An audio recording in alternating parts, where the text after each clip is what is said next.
Bismillah, Assalamualaikum, selamat datang kembali di Fakta Sejarah. Sebuah kisah dari Mas Agil R. Saputra, Lemah Kuburan. Teman-teman juga bisa menyimak kisah lainnya yang ada di akun Twitter @agilrsaputra. Dan juga bisa follow ya, untuk selalu mengikuti, karena beliau selalu produktif dalam menuliskan cerita. Spesialis cerita zaman dulu, tahun ya seperti tahun 70-an, 80-an gitu ya. Dan bahkan ada yang tahun 60-an. Di kisah kali ini, Lemah Kuburan, terjadi di tahun 1985 tentang pemilihan kepala desa. Dan ini dia selengkapnya, tapi sebelum itu, mari kita berdoa bersama-sama. Bismillahirrahmanirrahim. Allahumma sholli ala Sayyidina Muhammad sallallahu alaihi wasallam. Ini dia selengkapnya, Lemah Kuburan. Pada suatu masa, di sebuah desa yang cukup luas bernama Desa Mekarsari, yang mana desa ini terbagi menjadi 5 wilayah dusun, yang terbilang cukup subur dan makmur dibanding desa-desa yang lain saat itu. Semua itu tak lepas dari andil seseorang yang bernama Pawiro Atmojo. Beliau adalah lurah yang sudah hampir selama 3 dekade memimpin desa ini.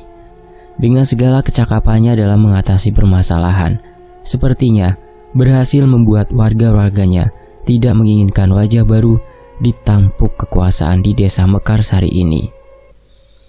Itu terbukti di 6 kali pilkades yang telah lalu, yang mana sudah 6 kali juga ia yang kembali maju menjadi calon tunggal dan selalu melawan kota kosong. Sepertinya ada sesuatu yang membuat orang menjadi urung untuk bersaing dengannya. Entah itu wibawanya, atau memang kinerja dan gaya kepemimpinannya yang tegas namun murah hati.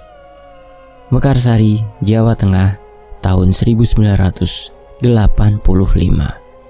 Yang mana di tahun inilah jabatan Lurah Prawiro Atmojo harusnya akan segera purna. Wajahnya terlihat lega. Akhirnya ia bisa fokus untuk momong cucu dan pasti akan punya banyak waktu untuk keluarga bila nanti jabatannya sudah berakhir. Apalagi saat ia mendengar sebuah kabar seorang juragan dari Mekarwetan, salah satu dusun di Kelurahan Mekarsari, akan mencalonkan diri sebagai kepala desa di pemilihan yang akan datang. Mungkin ini akhir pengabdianku. Akhirnya ada juga orang yang mau menggantikanku. Batinnya yang sudah berencana ingin pensiun dari jabatan yang sudah ia emban selama puluhan tahun ini. Berulang kali juga, sang lurah terlihat mewartakan keinginan dia untuk tidak akan mencalonkan diri lagi di pilkades tahun ini. Tapi, di antara kelegaan itu, ternyata kabar ini cukup menjadi keresahan bagi para perangkatnya. Belum diketahui alasannya, dan sepertinya masih menginginkan agar sang lurah maju kembali dalam pemilihan mendatang. Semua bujuk rayu lewat orang-orang terdekat sudah dilakukan. Namun, nampaknya tekad Lurah Prawiro untuk purna tahun ini memang sudah bulat. Sampai akhirnya pada suatu malam, datanglah semua kadus-kadus dari dusun yang ia bawahi, berbondong ke rumahnya dengan membawa sebuah surat semacam petisi yang sudah ditandatangani oleh para perangkat. Sebagian tokoh desa dan para kadus-kadus itu sendiri, yang mana isi dari surat itu tidak lain dan tidak bukan adalah permintaan mereka agar sang lurah mencalonkan kembali. Ora iso, pemaksaan iki jenenge, pemaksaan ini namanya ndak bisa, sentak Pak Lurah kepada para kadus-kadusnya sambil membanting petisi di atas mejanya. Saupengan wae Kang, iki sing terakhir, jawab Barjo. 1 putaran saja Kang, untuk yang terakhir. Barjo, kadus Mekarwetan, sebagai orang yang umurnya paling sebaya dengan sang lurah.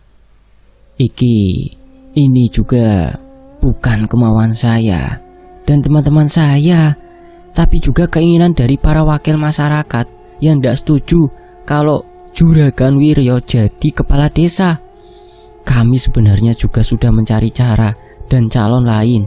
Namun setelah kami pikir matang-matang, sepertinya yang bisa mengalahkan dia hanya sampean, Kang, kata Barjo lagi, seraya menjelaskan perihal orang yang nanti juga ikut dalam pencalonan diri, yang kalau dilihat dari pembicaraannya, sepertinya Juragan Wiryo atau calon lurah itu adalah sosok yang mempunyai kesan tidak baik.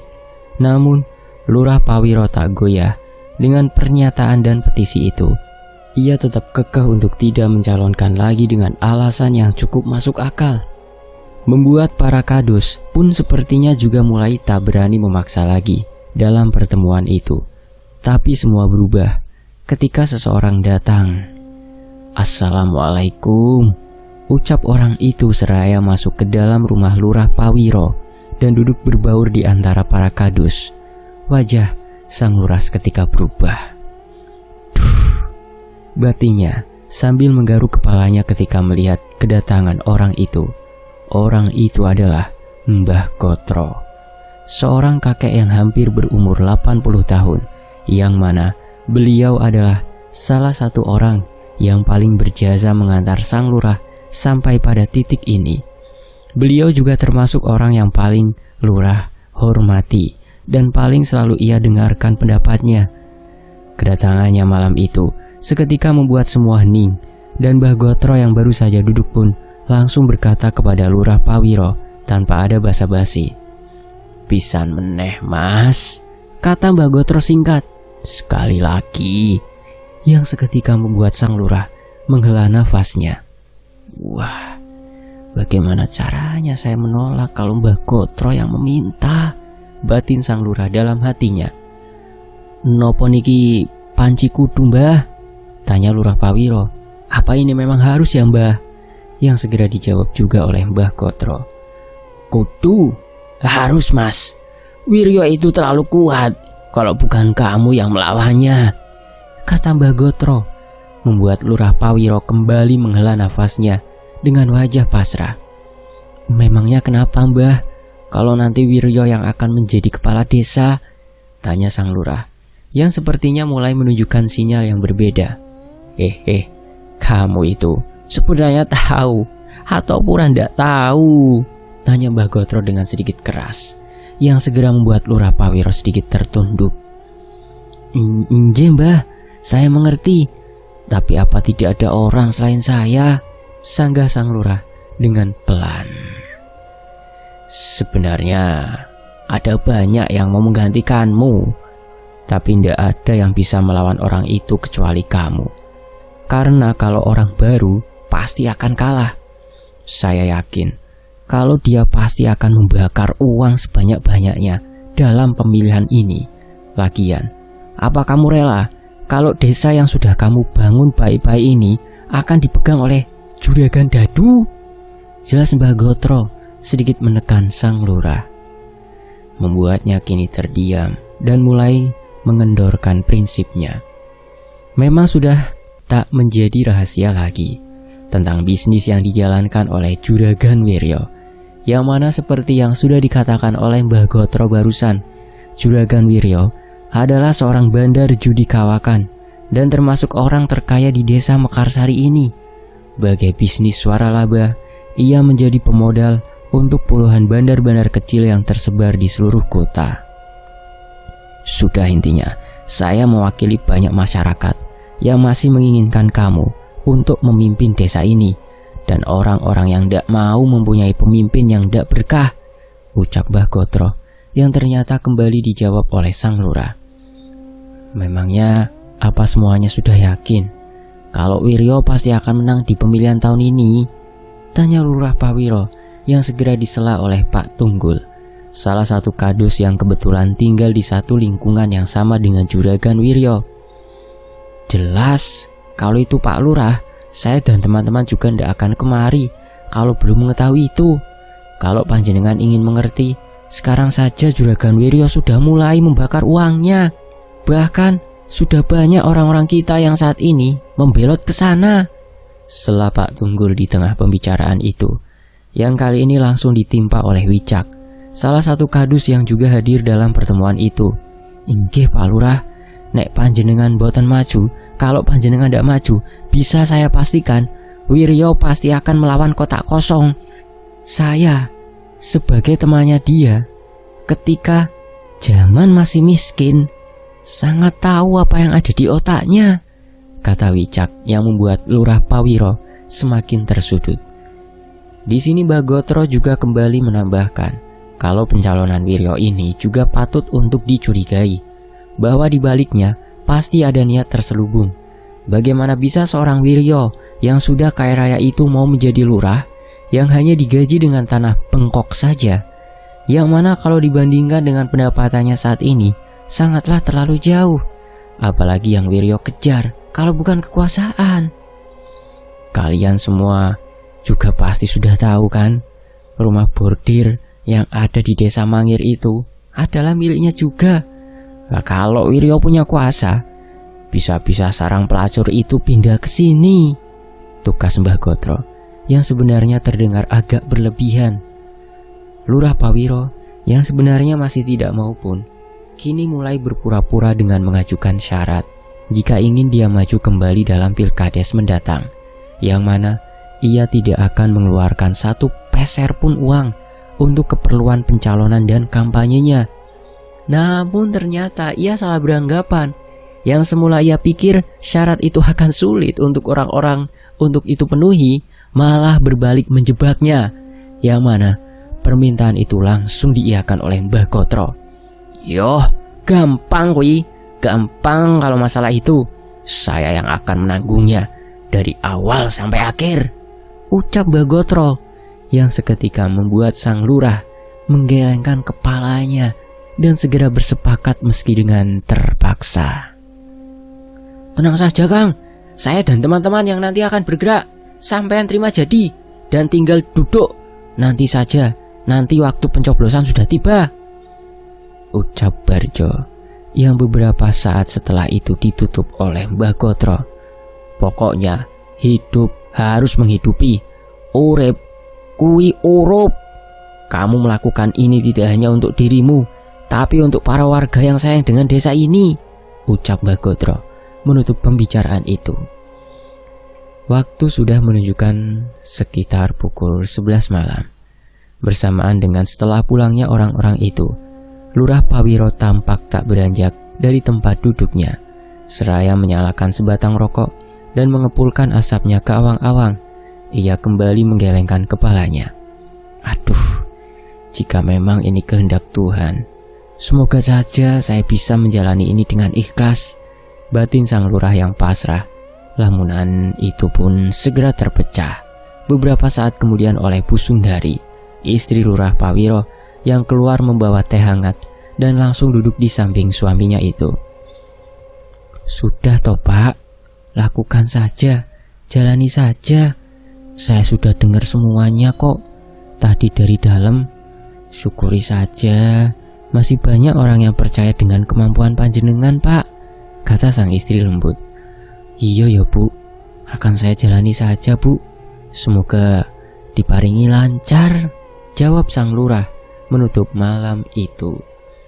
Hari pun silih berganti, bersamaan dengan warta majunya kembali sang lurah dalam pilkades mendatang yang sudah terhembus kencang menyebar di setiap dusun di desa Mekarsari ini.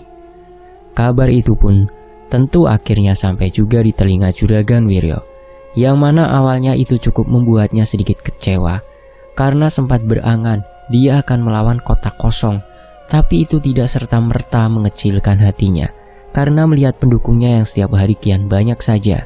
Juragan Wiryo merasa optimis akan menang dalam pilkades mendatang dengan ulasan-ulasan yang selalu terdengar cukup mengintimidasi.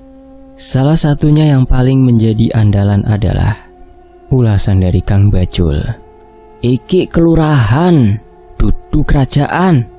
Bukan kerajaan, kita butuh wajah baru untuk memimpin desa ini, pekik Kang Bajul, sang juru warta dari kubu Juragan Wiryo, sebagai bentuk sindiran kepada Lurah Pawiro yang dirasa sudah menjabat terlalu lama. Sementara itu, kubu sang petahana juga tidak bisa diremehkan.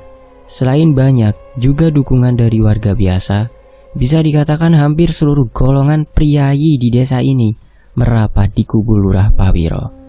Itu semua salah satunya karena kontrasnya latar belakang antara Lurah Pawiro Atmojo dan Juragan Wiryo yang berhasil dimanfaatkan dengan baik oleh para tim sukses sang petahana dan berhasil juga membuat kesan kepada para pendukungnya bahwa ini adalah pertarungan antara hitam dan putih. Hitam di kubu Juragan Wiryo dan putih di kubu Lurah Pawiro. Yang mana itu cukup manjur untuk membelokkan orang-orang netral yang tak mau disebut sebagai pendukung dari seorang Juragan Dadu. Ini adalah pilkades terpanas yang pernah berlaku di desa ini. Membuat Lurah Pawiro mulai merasa khawatir dengan dampak yang akan ditimbulkan. Saat itu ia benar-benar merasakan bahwa di pemilihan tahun ini sepertinya banyak warga yang sudah terpolarisasi. Bagi Lurah Pawiro, kini tak ada hitam ataupun putih. Semua kubu memiliki kelicikannya masing-masing untuk meraup suara. Di kubu Juragan Wiryo, dengan cara yang intimidatif, di kubunya pun tak kalah busuknya karena selalu menyerang pribadi lawan dan menstigma pendukung Juragan Wiryo sebagai golongan warga yang susah diatur. Hingga tibalah di mana kekhawatiran itu akhirnya benar-benar terjadi. Semua berawal dari perdebatan di sebuah warung kopi di Mekar Kulon, dusun di mana Juragan Wiryo berada. Kang Bajul adalah pemantiknya. Juru harta Juragan Wiryo itu tak bisa mengendalikan emosinya ketika berdebat dengan Jayus, anak Pak Tunggul, Kadus di Mekar Kulon yang justru menjadi pendukung sang petahana, Lurah Pawiro. Adu argumen itu berubah menjadi pengeroyokan dan berakhir dengan Jayus yang mendapatkan 20 jahitan di kepalanya. Perkelahian itu tentu tak seimbang. Jayus yang sendirian dikeroyok oleh Kang Bajul dan teman-temannya. Sumbu sudah menyala. Hari itu juga kabar pengeroyokan Jayus sampai pada telinga Kang Kuriman, salah satu preman besar yang berada di kubu petahana.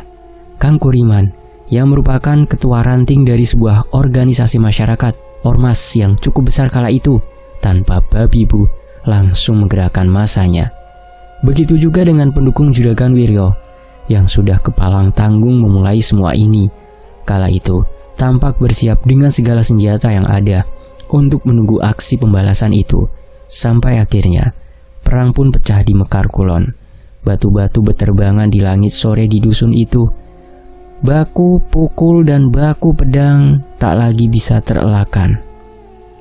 Beruntung aparat cepat datang dengan 2 kompi mobil tentara. Akhirnya semua bisa dikendalikan sebelum dusun Mekar Kulon menjadi porak-poranda karena itu. Banyak korban yang mengalami luka-luka, baik dari kubu Juragan Wiryo maupun dari kubu Lurah Pawiro, yang mana beruntungnya hampir semua bisa ditangani oleh medis. Namun di antara semua korban ada satu pemandangan yang menjadi pertanda bahwa semua ini masih akan panjang berlanjut, yaitu penampakan Kang Bajul yang terkapar di dalam parit dengan luka bacok di tengkuk dan kepala. Kopral Rohmat yang pertama kali menemukannya sempat melihat sengal nafas Kang Bajul untuk beberapa saat, namun itu segera berhenti tak lama kemudian setelah juru warta Juragan Wiryo itu diangkut keluar dari parit. Pada akhirnya, dalam peperangan yang sangat tidak perlu ini, merenggut satu nyawa, yaitu dari kubu Juragan Wiryo, yang mana sudah menjadi hukumnya bila ada nyawa yang hilang, harus ada orang yang diadili. Dalam pertikaian singkat sore itu, banyak saksi-saksi dari kubu Juragan Wiryo yang mengatakan bahwa mereka sempat melihat Kang Kuriman beradu parang dengan Kang Bajul. Yang mana untuk meredamkan suasana, ditariklah konklusi dari semua ini dengan ditangkapnya Kang Kuriman sebagai tersangka yang menyebabkan hilangnya nyawa juru warta Juragan Wiryo itu. Semua berlanjut dengan dipertemukannya Lurah Pawiro dan Juragan Wiryo oleh pihak kepolisian sebagai langkah formalitas untuk menebalkan anggapan masyarakat bahwa sebenarnya tak ada permusuhan di antara 2 calon kepala desa itu. Seiring hari yang terus berganti, suasana yang sempat memanas pun kini melandai dingin. Para warga yang sudah sadar akan perpecahan ini sekarang lebih memilih menghindari topik bahasan tentang pilkades ini. Begitu juga dengan Lurah Pawiro yang mulai mewanti-wanti para pendukungnya agar lebih bijak dalam bertindak dan berbicara. Iki mung ibarat lomba. Ini tuh hanya ibarat seperti lomba, bukanlah perang yang harus kalian bela mati-matian, kata Lurah Pawiro dalam sebuah ulasan beberapa hari setelah ia dipertemukan dengan Juragan Wiryo. Hari berganti bulan. Sepertinya suasana sudah mulai kondusif. Itu semua terlihat dengan mulai ramainya kembali rumah para calon-calon kepala desa itu. Namun seiring dengan hari pencoblosan yang sudah mulai dekat, keanehan demi keanehan pun terjadi, yang mana untuk kali ini semua keanehan itu menimpa hanya pada kubu Lurah Pawiro saja. Berawal dari suatu malam, waktu itu sekira pukul 1.30 dini hari, ketika satu persatu orang mulai berpamitan dari rumah Lurah Pawiro. Malam itu terasa tak biasa, dengan suasana yang gerah dan panas. Harusnya sudah menjadi penanda kejanggalan di desa yang biasanya berhawa dingin itu. Suasana rumah Lurah Pawiro yang tadi ramai pun mendadak menjadi sepi. Kini tampak sang lurah yang masih belum beranjak, seraya menyalakan sebatang rokoknya. Terlihat juga wajahnya yang seakan sudah lelah memikirkan politik yang pelik ini. Muga-muga wae diparingi aman, lancar lan ikhlas, batinya di antara kepulan asap rokok kreteknya itu. Semoga saja diberikan keamanan, kelancaran dan keikhlasan. Malam itu berulang kali pandangannya selalu tertuju ke arah jendela, yang mana saat itu sang lurah seperti merasa ada orang yang tengah berlalu lalang di teras depan rumahnya. Awalnya ia mengira kalau itu hanya salah lihat saja, sampai akhirnya anggapan itu pun segera terpatahkan ketika bayangan orang yang mondar-mandir di teras depan rumahnya itu kembali berulang untuk ketiga kalinya. Siapa itu? Batin Lurah Pawiro yang dahinya mulai mengernyit dan masih beranggapan kalau itu adalah sisa dari warga yang tadi berkumpul di rumahnya. Sopo yo? Kata Lurah Pawiro seraya berjalan dan hendak keluar dari rumahnya, yang mana baru saja setelah membuka pintu, ia langsung disambut oleh bau bangkai yang diantar oleh angin kencang yang menerpa wajahnya. Membuatnya sedikit terbatuk karena bau itu. Karena itu, sontak Lurah Pawiro langsung kembali menutup pintunya, dan disitulah mulai timbul firasat dalam hatinya bahwa sepertinya ada sesuatu yang tidak beres telah berlaku. Buru-buru ia mengunci pintu dan segera berjalan menuju kamarnya, sampai akhirnya ketidakberesan itu pun terjawab setelah beberapa tapak ia melangkah dengan diawali oleh suara tirai yang tersingkap dan disusul ketuk jentik jemari yang sepertinya berasal dari kaca jendela ruang tamunya itu. Srek. Suara itu terdengar jelas di telinga Lurah Pawiro, yang secara spontan membuatnya membalikkan badan. Tampak tirai yang tadi sudah ditutup kini telah tersingkap sebagian, seakan memberi ruang untuk satu sosok yang kini terlihat berdiri di balik jendela rumahnya itu. Sosoknya adalah seorang wanita berbaju lusuh, rambutnya panjang terurai, dan matanya yang terlihat seperti mengeluarkan cahaya sambil tersenyum tipis. Sosok itu menatap tajam ke arah pasang mata Lurah Pawiro Atmojo. Untuk sejenak, sang lurah hanya bisa tertegun. Otaknya seakan masih mencoba untuk mencerna atas apa yang kini dilihatnya itu, sampai akhirnya terucaplah satu kalimat dari sosok itu yang seketika menyadarkan sang lurah atas ketakutannya. "Aku tak mampir ya," ucap sosok wanita yang berada di balik jendela itu, yang seketika langsung membuat sang lurah berlari masuk ke kamarnya. "Allahu Akbar!" teriaknya sambil berlari masuk dan melompat ke atas ranjang. Ia membuat istrinya terbangun. "Ono apa toh, Pak?" tanya Bu Sundari yang terkejut saat guncangan di ranjang tidurnya itu. "Wewe Bu, ono wewe Bu," jawab Lurah Pawiro dengan wajahnya yang tertelungkup. Bu Sundari yang memang tak begitu percaya dengan hal-hal seperti itu pun segera bangkit dan keluar dari kamarnya. Dengan langkah cepat, ia berjalan menuju ruang tamu. Namun sesampainya di sana, nyatanya ia tak melihat apapun selain tirai di jendelanya yang tersingkap. Apa sih bapak itu? Kecapean pasti, ucap Bu Sundari seraya menutup tirai jendelanya. Namun, apa yang terjadi sungguh tak pernah disangka. Yang mana ketika Bu Sundari berbalik langkah, di depannya kini sudah samar berdiri sosok yang mungkin tadi dikatakan oleh suaminya itu. Sosok itu tersenyum lirih dan menatap Bu Sundari seraya berkata, "Sentongku sebelah ngendi yo?" ucap sosok yang berwujud wanita itu. Katanya, "Kamar saya sebelah mana ya?" Bu Sundari pun terpaku seketika. Pikirannya mendadak kacau, seakan tak percaya dengan apa yang kini dilihatnya. Mulutnya seakan terkunci. Teriakan yang sudah ia coba dengan sekuat tenaga hanya keluar dengan wujud gumaman-gumaman payah dari mulutnya.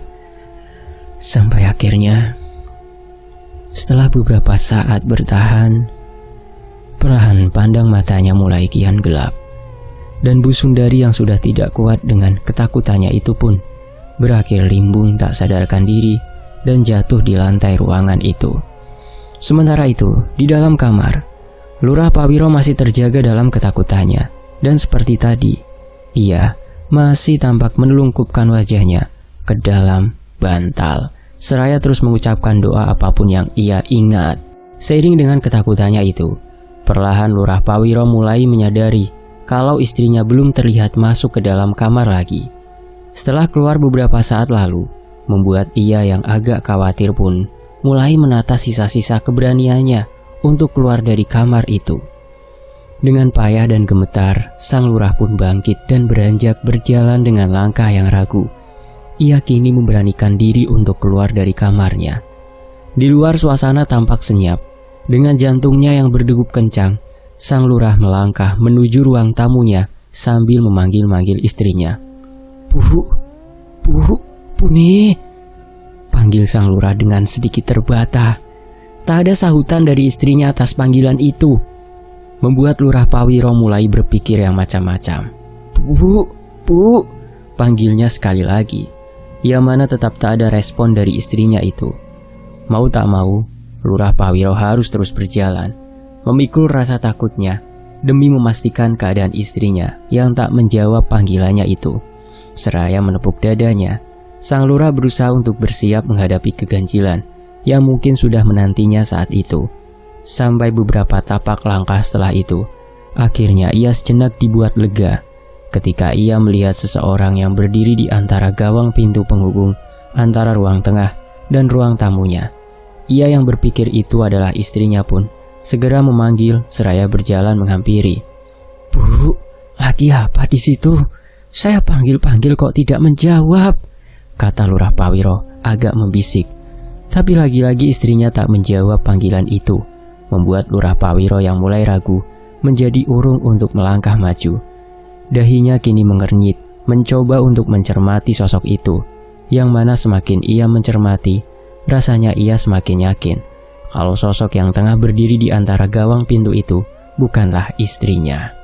Sampai akhirnya, dengan sisa-sisa keberaniannya, sang lurah pun memberanikan diri untuk mengatakan sesuatu. "Siapa kamu?"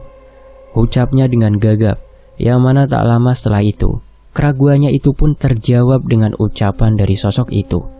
"Saya Sumirah, dari Tegal Sari. Saya diminta untuk mampir kemari," ucap sosok itu dengan suara parau dan menggema, menyebut kata Tegal Sari, yang mana itu adalah nama salah satu makam di desa ini. Benar saja, sosok itu bukanlah istrinya, melainkan lelembut yang tadi sempat ia lihat di luar jendela. Sang lurah hanya bisa terdiam, berharap ini tidak benar-benar terjadi, sampai akhirnya seperti yang istrinya alami. Lurah Pak Wiro pun terhuyung jatuh tak sadarkan diri. Di sisi lain, azan subuh yang berkumandang terdengar oleh Bu Sundari. Ia terbangun kebingungan dan sempat mengira kejadian semalam hanyalah mimpi. Sampai akhirnya ia sadar kalau ia saat itu terbangun di lantai ruang tamu. Astagfirullah, sentaknya seraya bangkit dan sedikit berlari. Dan tentu saja, sesampainya ia di ruang tengah, ia langsung melihat suaminya yang terkapar di lantai ruangan itu. "Pak!" ucap Bu Sundari menghampiri dan segera membangunkan sang lurah. Pak, katanya sambil menggoyangkan tubuh suaminya itu. Yang mana tak lama setelah itu, Lurah Pawiro terbangun juga. Melebu Pak, kata Bu Sundari lagi. Setelah menyadari langit pagi itu masih begitu petang, mata sang lurah langsung terbelalak. Ia bangkit dan segera menggandeng istrinya untuk masuk ke dalam kamar. Dan mereka pun kini saling duduk meringkuk di atas ranjang dengan wajah mereka yang tampak sama-sama syok. Sampean baik-baik saja kan Puni? Tanya Lurah Pawiro tak lama setelah itu, yang mana hanya dijawab oleh istrinya dengan gelengan kepala saja. Sampai akhirnya mentari pun terbit.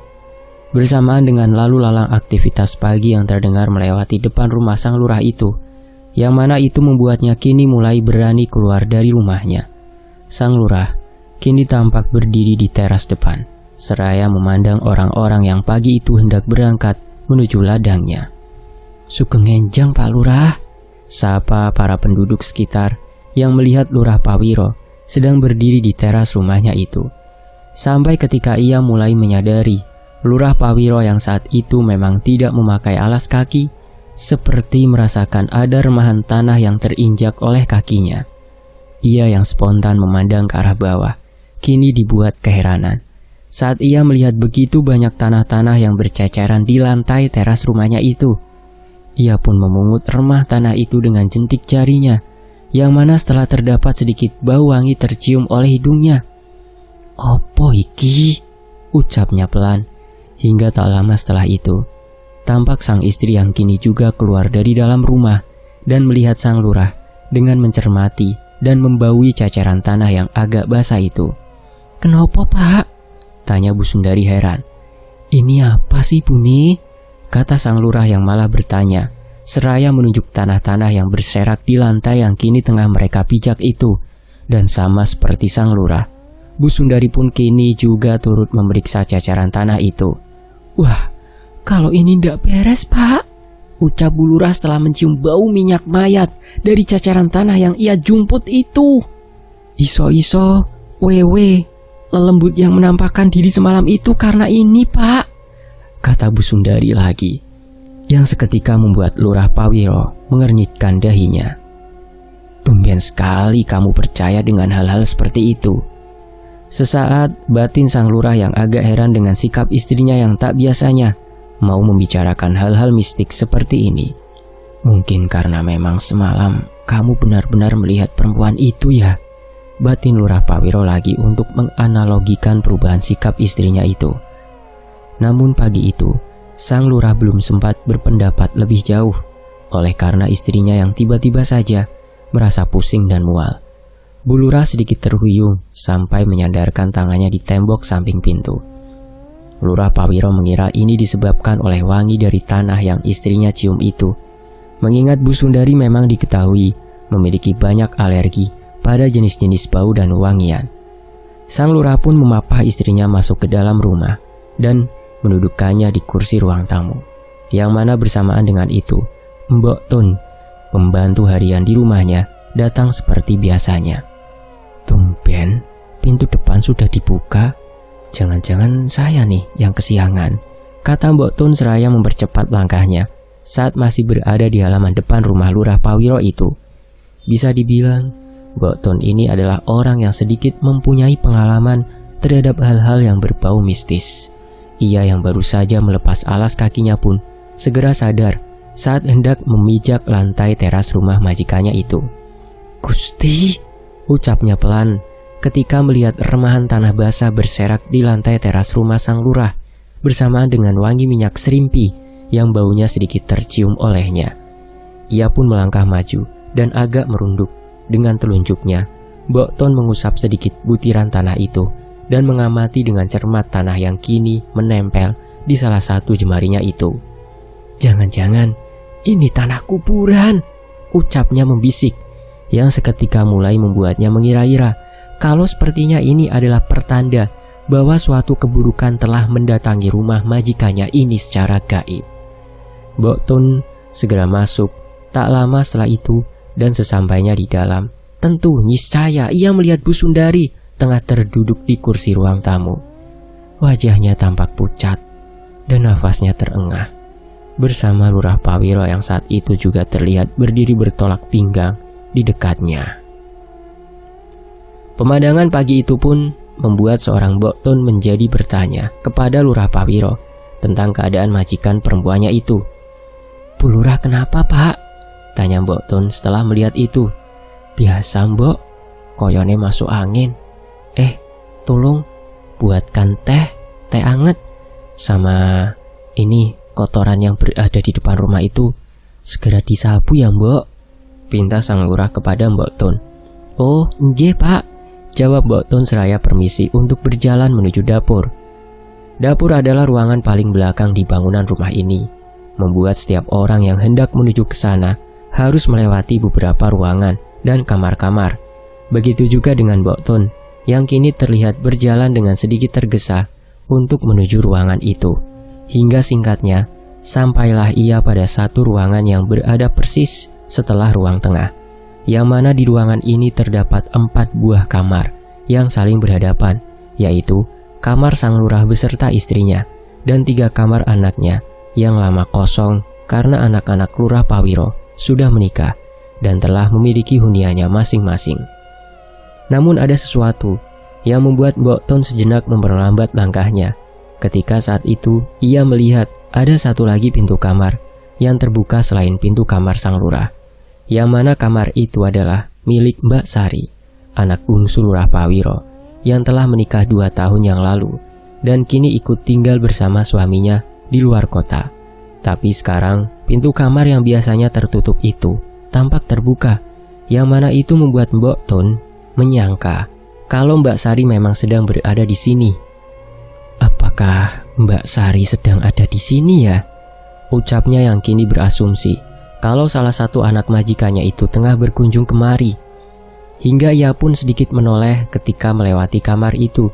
Dan benar saja, apa yang menjadi asumsinya itu ketika dirinya melihat seorang perempuan yang berperawakan sama seperti anak bungsu Lurah Pawiro itu sedang duduk di atas ranjang dengan menghadap jendela dan membelakangi dirinya. "Kapan sampai sini, Mbak Sari?" sapa Mbok Tun sambil berjalan melewati kamar itu. Namun seiring ia yang semakin melangkah jauh, nyatanya tak ada terdengar jawaban dari Mbak Sari atas sapaan Mbok Tun itu. "Ngalamun kai mesti," kata Mbok Tun. "Pasti dia lagi ngalamun."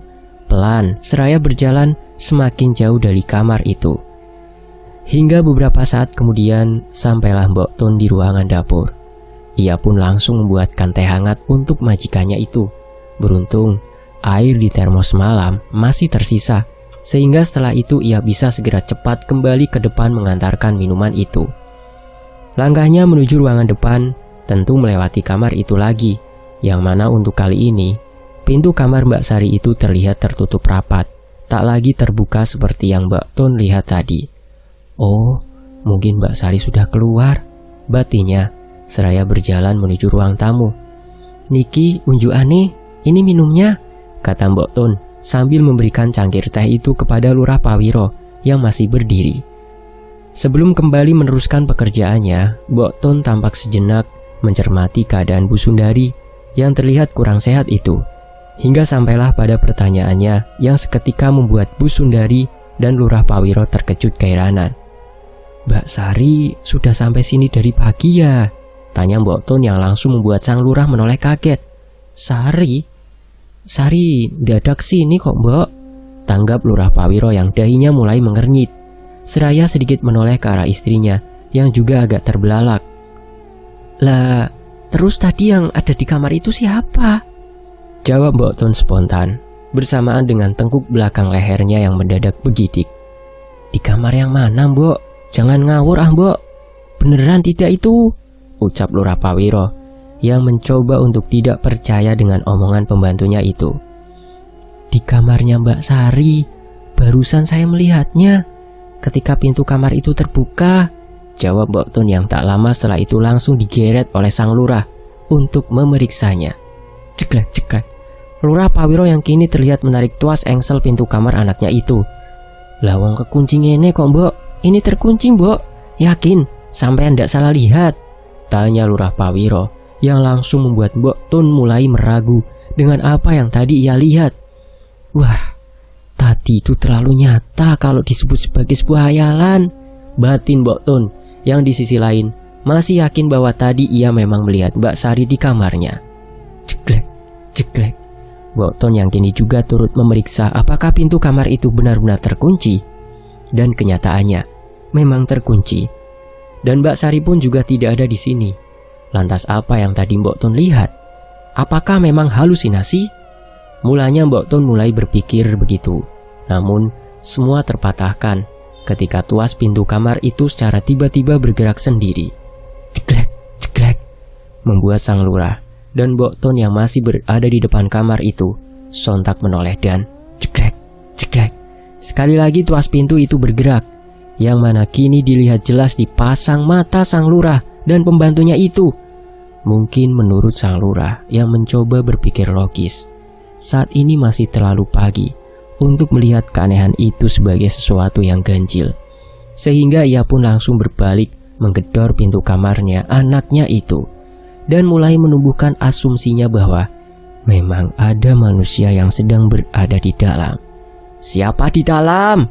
Teriak sang lurah yang masih menggedor pintu itu. Beda halnya dengan Mbok Tun yang sebenarnya mempunyai anggapan berbeda tentang hal itu. Ia yakin ada keganjilan yang tengah berlaku.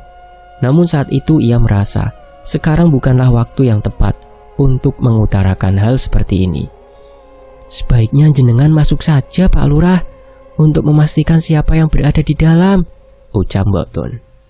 Yang segera diiyakan oleh Lurah Pawiro yang kini menyuruh Mbok Tun untuk mengambil kunci dari kamar itu. Tolong ambilkan kuncinya ya Mbok, seperti biasanya. Gantung di samping pintu ruangan tengah, cemantel, perintah sang lurah. Mbok Tun segera bergegas untuk mengambil kunci kamar itu. Dan tak lama kemudian langsung menyerahkannya kepada Lurah Pawiro yang kini sudah tampak bersiap dengan sebuah pentungan dalam genggamannya. Ceklek, ceklek. Kunci yang telah masuk ke dalam lubangnya itu segera diputar menyamping oleh sang lurah. Dan dengan perlahan ia pun masuk ke dalam kamar itu. Krengket. Suara dari pintu jati tua itu yang terbuka perlahan bersamaan dengan sang lurah yang kini telah benar-benar masuk dan berada di dalam. Matanya kini menerawang di setiap sudut ruangan kamar anaknya itu. Dengan rasa was-was, Lurah Pawiro tampak semakin bersiap dengan pentungannya itu. Namun nyatanya, tak ada siapapun di sana. Tidak ada siapa-siapa, Mbok, kata sang lurah beberapa saat setelah keluar, membuat mereka kini saling pandang dan terlihat tidak bisa menyimpulkan hal ini. Wes, sudah, anggap saja semua tidak terjadi. Yang penting, si Mbok jangan ngomong sama ibu ya Mbok, kata Lurah Pawiro membisik. Inggih Pak, jawab Mbok Tun singkat. Dan ia pun segera berlalu kembali ke belakang untuk mengambil sampo dan pengki. Ada apa Pak? Tanya Bu Sundari lirih kepada Lurah Pawiro yang baru saja datang menghampiri. Tidak apa-apa kok Buni, Mbok Tun itu hanya salah lihat saja, kata sang lurah yang menutupi hal itu. Sementara itu, tampak Mbok Tun yang kini sudah berada di teras depan, meski dengan sapu dan pengki yang sudah berada di masing-masing tangannya. Saat itu ia terlihat belum memulai pekerjaannya. Sepertinya ia resah memikirkan kejadian tadi. Matanya kembali memandang ke lantai, menatapi remah-remah tanah basah itu dengan rupa gelisah. Wah, jangan-jangan Bu Lurah sakit karena teluh, batin Mbok Tun yang mulai macam-macam. Hingga tak lama setelah itu, ia pun mulai menyapu serakan tanah-tanah itu dan memasukkannya ke dalam sebuah wadah. Kuburan, harus kembali lagi ke kuburan, ucap Mbok Tun di sapuan terakhirnya, yang mana bersamaan dengan itu Lurah Pawiro keluar menghampirinya. Mbok, tolong panggilkan Pak Bambang ya, itu ibu kok mulai demam, pinta sang lurah kepada Mbok Tun, menyuruhnya untuk memanggil Pak Bambang, seorang mantri perawat yang juga tinggal di Mekarsari ini. Nggih Pak, jawab Mbok Tun yang segera bergegas berjalan menuju rumah mantri desa itu. Singkat waktu, selang beberapa saat kemudian, datanglah Pak Bambang. sang mantri desa itu bersama Mbok Tun, dan dengan segera langsung memeriksa kondisi Bu Lurah saat itu yang sudah terlihat menggigil hebat. Dan setelah Pak Bambang memeriksa suhu dan detak jantungnya, ia pun menyarankan agar sebaiknya dibawa ke rumah sakit saja. "Kalau ini harus dibawa ke rumah sakit, Pak Lurah," kata Pak Bambang yang seketika itu juga segera dijawab oleh Bu Sundari dengan erangnya. "Ojo, jangan bawa saya ke rumah sakit. Saya tidak mau, aku wegah," erang Bu Lurah saat itu yang segera ditenangkan oleh Lurah Pawiro. "Ben cepet mari Bune, mau ya, biar cepet sembuh," rayu sang lurah kepada istrinya itu. Bu Sundari memang dikenal sangat anti dengan rumah sakit, mengingat ia yang mempunyai alergi terhadap beberapa bau wangian, dan ternyata aroma rumah sakitlah yang menjadi salah satunya. Itulah yang mungkin saat ini melatar belakangi ketidakmauannya itu. "Nggak mau Pak, saya nggak mau. Sudah disuntik saja sekarang, besok pasti sembuh," erang Bu Lurah lagi. Berbagai bujuk rayu sudah dilakukan, namun itu tak juga bisa meluluhkan pendirian Bu Sundari. Sampai akhirnya Pak Bambang yang tak mungkin memaksa pun menuruti kemauan orang nomor 2 di desa Mekarsari itu dengan beberapa catatan. "Ya sudah, ini saya suntik dan saya berikan obat. Tapi kalau selama 2 hari ini panasnya tidak turun, ya terpaksa harus dibawa ke rumah sakit," kata Mantri Bambang saat itu, yang segera dijawab oleh Bu Lurah dengan menganggukkan kepalanya. Dan akhirnya setelah melewati beberapa rangkaian pemeriksaan, Pak Bambang pun berpamitan pulang. Singkat cerita, pagi pun berganti sore. Lurah Pawiro yang hari itu harusnya berangkat ke kantor desa pun seharian ini hanya sibuk menemani istrinya di rumah. "Wah, seharian ini saya ndak bisa kemana-mana. Istriku sedang masuk angin, ndak tega mau ninggal," kata Lurah Pawiro kepada Kadus Barjo sore itu di rumahnya.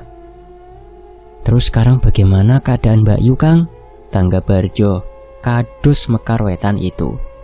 "Sebenarnya sih disuruh ke rumah sakit sama Pak Bambang, tapi tahu sendiri bagaimana Mbak Ndari itu dengan yang namanya rumah sakit," ungkap Lurah Pawiro yang membicarakan tentang istrinya itu.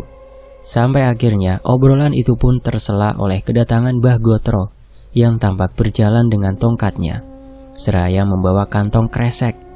"Wah, Haji Agus Salim sudah datang itu, konglomeratnya Mekarsari. Hehehe.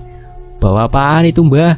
Pasti bawa uang banyak ya," kelakar Barjo berbisik kepada sang lurah dari kejauhan yang mana memang sudah menjadi kebiasaan orang-orang dengan rupa dan tampilan Mbah Gotro yang memang sangat mirip dengan Haji Agus Salim, tokoh cendekiawan Indonesia yang sekarang kita kenal sebagai salah satu pahlawan nasional. "Pripun juraganku, bagaimana?" Hehehe, canda Barjo lagi ketika Mbah Gotro baru saja duduk. "Runting," Mbah Gotro yang meletakkan kantong plastik ke atas meja. "Apa ini?" tanya Lurah Pawiro. "Itu, saya tadi pagi menemukan barang itu di depan rumah," jawab Mbah Gotro seraya menyalakan linteng tembakaunya. Barjo tampak mengernyitkan dahinya.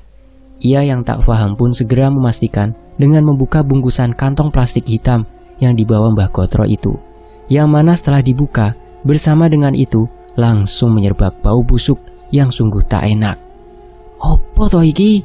ucap Barjo yang kembali meletakkan bungkusan itu ke atas meja, yang mana setelah dilihat bersama, bungkusan itu berisi gumpalan rambut, silet, paku, dan daging busuk yang bercampur dengan tanah. "Entahlah, tapi sepertinya ini santet. Nanti coba saya tanyakan sama Moyong," kata Mbah Gotro dengan santai yang katanya nanti akan menanyakan itu ke Mbah Moyong, orang pintar di desa ini. Kadus Barjo tampak tercengang mengetahui itu. Begitu juga dengan sang lurah yang segera teringat tentang kejadian semalam dan remahan tanah basah yang ia temukan tadi pagi. Wah, sepertinya memang ada cara hitam yang tengah berlaku, batin Lurah Pawiro yang mulai ingin bercerita, yang malah tersela oleh pertanyaan dari Kadus Barjo. "Terus apa itu tujuannya, Mbah?" tanya Barjo kepada Mbah Gotro. Yo, setauku kalau santet itu ya pasti ujung-ujungnya yang mengarah pada kematian, jawab Mbah Gotro. Lah terus kira-kira siapa dan apa sebabnya, Mbah? Tanya Barjo kembali, yang langsung dijawab oleh Mbah Gotro dengan sedikit tertawa. Sebenarnya kamu itu bisa mikir tidak sih? Sekarang siapa lagi musuh kita kalau bukan Wiryo? Kata Mbah Gotro yang diakhiri dengan kalimat membisik ketika menyebutkan nama Wiryo dari mulutnya. Duh, sebentar. Mbok Tun, potong Lurah Pawiro yang kini memanggil Mbok Tun. Dalam, Pak, kata Mbok Tun yang segera menghampiri tak selang beberapa lama setelah itu.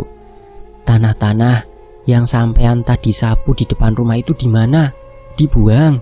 Tanya sang lurah kepada Mbok Tun, yang membuat Mbah Gotro dan Kadus Barjo sedikit memandang kebingungan. Oh, sudah saya buang ke kuburan, Pak. Soalnya saya merasa itu bukanlah tanah biasa, jawab Mbok Tun sedikit pelan dan merunduk, yang mana tentu membuat Kadus Barjo dan Mbah Gotro menjadi bertanya. Lah memangnya kenapa? Tanya Mbah Gotro, yang langsung membuat Lurah Pawiro kini akhirnya menceritakan itu. Semalam saya melihat wewe, Mbah, kata sang lurah di awal penjelasannya, yang perlahan dirunut mulai dari penampakan semalam, cacaran tanah basah yang ia temukan di lantai teras, kejadian yang sempat dialami oleh dirinya dan Mbok Tun. Begitu juga dengan istrinya yang pagi tadi tiba-tiba sakit. Nah, kalau ini sudah tidak bisa lagi disangkal, pasti ada yang tidak beres, kata Mbah Gotro yang segera disela oleh Kadus Barjo. Apa Mbah Moyong sudah bisa diajak bicara, Mbah? Sela Barjo yang seketika menyadarkan Mbah Gotro tentang Mbah Moyong yang memang sedang terkena stroke. Waduh, iya ya, saya lupa, kata Mbah Gotro menepuk jidatnya. Lah terus bagaimana ini? Tanya Lurah Prawiro yang langsung dijawab oleh Mbok Tun, yang memang masih berdiri di ruangan itu. Ke tempat Pak D saya saja, Pak. Kebetulan beliau memang sering bisa mengobati hal-hal yang seperti itu, ucap Mbok Tun kini agak mendekat. Pak D-mu yang mana, Tun? Tanya Mbah Gotro. Yang dari Sapu Angin, Mbah, jawab Mbok Tun menjelaskan tentang sebuah daerah bernama Sapu Angin, yang seketika membuat Mbah Gotro sedikit terperanjat. Walah, kalau ke Sapu Angin ndak mungkin berangkat sekarang. Siapa juga yang mau ke sana melewati hutan belantara, kata Mbah Gotro. Ya sudah toh, Mbah, besok pagi saja. Sama saya bawa mobil, sela Lurah Pawiro membuat Mbah Gotro mengusap wajahnya. Untuk sementara mereka pun menyisihkan permasalahan itu dan bersepakat agar ini tak tersebar luas.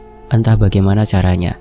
Itu tentu semata-mata untuk mengendalikan suasana dan untuk menghindari sesuatu yang bisa memantik keributan antara kubu Lurah Pawiro dan Juragan Wiryo. Singkat cerita, petang pun tiba dan seperti biasanya, para warga pendukung tampak berkumpul di rumah Lurah Pawiro malam itu. Walau tak ada hal pasti yang orang-orang itu bicarakan, namun kegiatan kumpul-kumpul seperti ini sangatlah lazim terjadi ketika menjelang pemilihan kepala desa, yang mana setiap malam para calon akan menjamu para pendukungnya hingga hari pemilihan tiba.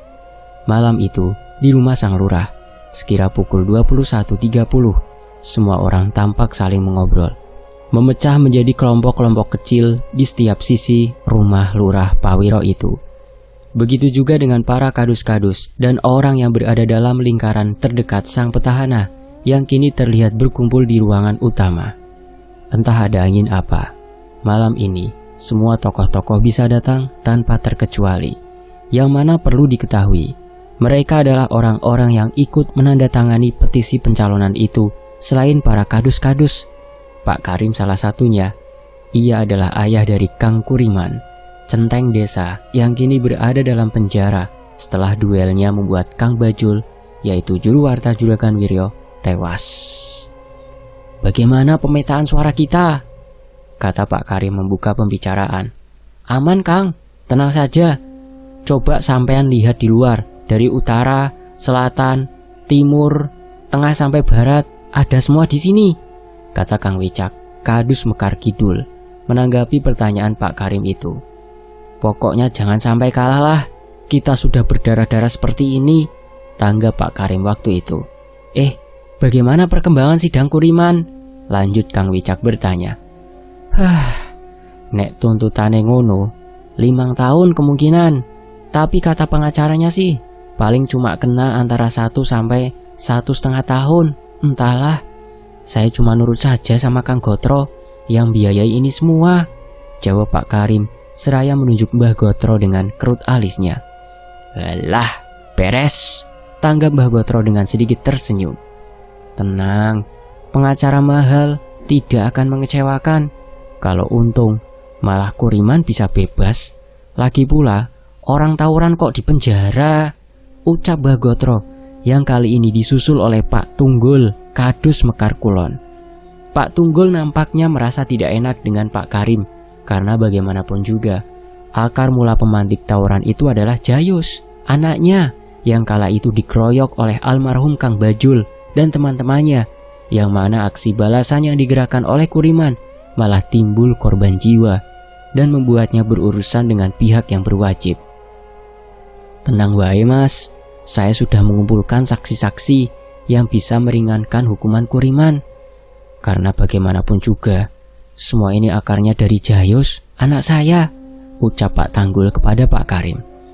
Halah, kalau saya sih maklum, kayak kita belum pernah muda saja. Saya justru malah kasihan dengan sampean yang berada dalam satu wilayah dengan Weryo. Terus bagaimana keadaan di sana? Apa sampean tidak digunjing karena malah mendukung calon dari luar dusun? Tanggap Pak Karim melegakan kesungkanan Pak Tunggul. Sepertinya malah biasa saja ya mas. Justru karena tawuran itu, sekarang orang-orang desa jadi tahu bagaimana banyaknya kekuatan kita. Lagi pula, kan mereka dulu yang memulai. Dan kalau sampean mau tahu, sekarang sudah lumayan banyak kok orang yang seperti memberi tanda akan membelot ke sini. Lagi pula siapa sih orang yang mau dipimpin oleh seorang bandar judi? Harusnya tidak masuk akal, kata Pak Tunggul. Dan tak selang beberapa lama, obrolan itu pun terhenti oleh kedatangan Lurah Pawiro yang baru saja keluar dari kamarnya. Rautnya terlihat gelisah, meski itu coba ia sembunyikan. Namun tentu segera terbaca oleh orang-orang yang berada di situ. Bagaimana keadaan Bu Lurah? Tanya Mbah Gotro kepada sang lurah yang baru saja duduk. Sudah tidur mbah, barusan minum obat. Dari tadi habis maghrib mengeluh sakit perutnya, jawab Lurah Pawiro mengusap wajahnya. Yang mana jawaban itu tanpa sengaja membawa mereka ke dalam bahasan hal ganjil yang sempat Mbah Gotro, Barjo, dan Lurah Pawiro bicarakan sore tadi. Saya rasa apa yang dikatakan Mbah Tun pagi itu tadi benar. Kalau itu adalah tanah kuburan, ucap sang lurah dalam pembicaraan itu yang seketika ditanggapi oleh Pak Warso, salah satu dari orang-orang yang berada di dalam ruangan itu. Wes tak batin, sudah kuduga pasti akan terjadi hal-hal seperti itu, tanggap Pak Warso memancing pertanyaan. Namun belum sempat mereka membahas itu lebih jauh, tiba-tiba semua dihentikan oleh suara kaca yang pecah. Biar, suara itu terdengar bersamaan dengan beberapa samar teriak dan suara gaduh dari orang yang berada di depan. Dan mereka yang tengah duduk di ruangan utama itu pun sedikit terperanjat serta menoleh ke arah sumber suara. Seketika mereka pun bergegas memeriksa, yang mana sesampainya di depan, kini memang terlihat salah satu kaca ruang tamu sang lurah yang tampak pecah. Suasana teras depan rumah Lurah Pawiro yang tadi ramai pun sekarang tampak sepi dan hanya menyisakan satu orang, yaitu Paimo, yang kini tampak meringkuk ketakutan. Ada apa toh? Tanya Barjo yang segera dijawab oleh Paimo sambil memegangi sikunya yang berdarah. Saya tidak sengaja Kang mengikut kaca jendela ini, jawab Paimo dengan wajah yang ketakutan. Wes rapopo, sudah ndak apa-apa. Memangnya bagaimana kok bisa? Sela sang lurah yang kali ini mendekati, yang mana saat itu dengan suara parau dan gemetar Paimo pun menjawab. Ada pocong Pak Lurah, jawabnya gugup. Gimana? Kata Lurah Pawiro terlihat memastikan. Saestu Pak Lurah, sumpah Pak, tadi ada pocong terbang dan masuk ke dalam rumah. Orang-orang berlarian dan tanpa sengaja mendorong saya menyiku kaca jendela ini Pak Lurah, tukas Paimo gemetar dengan gestur memohon ampun. Jawaban itu seketika membuat mereka semua sejenak saling pandang dan terdiam. Tapi tidak dengan sang lurah yang tak lama setelah itu tampak berlari ke dalam rumah. Sepertinya ia ingin memastikan keadaan istrinya setelah mencerna apa yang baru saja Paimo katakan itu. "Beneran kamu melihat pocong masuk rumah?" tanya Mbah Gotro yang tanpa sempat dijawab. Semua mendadak terkacaukan oleh teriakan sang lurah dari dalam rumahnya. "Tolong!" teriak Pak Lurah. Semua orang yang berada di teras depan pun segera berlari masuk tanpa terkecuali. Begitu juga dengan Mbah Gotro yang tampak tergopoh-gopoh berjalan cepat dengan kaki rentanya. Hingga tak selang beberapa lama setelah itu, langkah mereka pun kini melambat di ambang gawang pintu menuju ruangan utama. Karena lampu yang kini terlihat tak menyala seperti tadi. Dan di depan mereka tampak sang lurah berdiri ketakutan seraya menunjuk-nunjukkan jarinya. "Kenapa Pak Lurah?" bersambung. Nantikan Lemah Kuburan bagian 2 hanya di Fakta Sejarah. Terima kasih untuk penulisnya Mas Agil R. Saputra, dan tentunya buat teman-teman yang sudah menyimak kisah ini di sini. Sampai jumpa ya di bagian berikutnya. Wassalamualaikum warahmatullahi wabarakatuh. Alhamdulillah.